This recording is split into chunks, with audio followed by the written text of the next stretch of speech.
Okay. Prasad Behra గారు.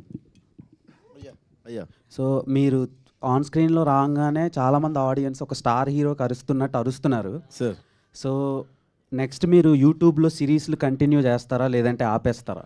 Sir అంటే ఇప్పుడు ఆల్రెడీ సినిమాల్లో బిజీ అయిపోతారు. Of course obviously. సార్ ప్రస్తుతానికి పెళ్లివారం అండే వల్ల కొంచెం సినిమాల్లో బిజీగా ఉన్నాను సార్ ఒక సంవత్సరం దాకా. ఇంకా పెళ్లివారం అంటే సీజన్ 3 లాస్ట్ సార్ ఆపేస్తున్నాను ఇంకా. ఆల్ ద బెస్ట్ అండి. నిహారిక గారు మీరు మీరు రాచుకున్న మేడం సార్ కంగ్రాచులేషన్స్ అండి, చాలా Thank you, మంచి బ్లాక్ బస్టర్ రిపోర్ట్స్ వస్తున్నాయి from across the Telugu states. Thank you so so much. ఇంత మంచి కంటెంట్ వచ్చింది. అండ్ ఈ సినిమా ఎర్లీ ఓటీటీ రిలీజ్ ఉంటుందా, లేకపోతే కొంచెం పాజిటివ్ టాక్ ఉంది అండ్ ఫ్యామిలీస్ అందరూ వచ్చి ఎంజాయ్ చేస్తారు? I'm definitely against this. అంటే సినిమా రిలీజ్ అయిన 2 వారాల్లోనే ఓటీటీలో వచ్చేయడం అనేది నేను చాలా అగేన్స్ట్. ఎందుకంటే నేను ఒక థియేటర్ ఎక్స్పీరియన్స్ ఎంజాయ్ చేసే ఒక ఆడియన్స్. సో డెఫినెట్గా మాదైతే టైం పడుతుంది ఓటీటీలోకి రావడానికి. డైరెక్టర్ గారు ఒక ప్రసాద్ తీసుకోండి ఒకసారి.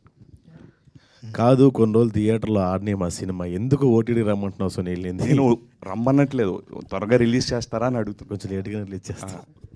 సో జనరల్గా ప్రసాద్ అంటే అందరికీ తెలిసింది ఏంటంటే ఒక fun out and out comedy ఉంటుంది అండ్ సిరీసెస్ అన్ని చూసిన వాళ్ళు అందరూ అనుకుంటారు. అండ్ మీరు out of the box performance extraordinary ఉందని చెప్పొచ్చు. Thank you. సో ఈ క్యారెక్టర్ ఆయన మీకు చెప్పినప్పుడు మీకు చాలా ఎమోషనల్ రోల్ ఉంటుంది and at the same time fun కూడా మిక్స్ అయి ఉంటుంది.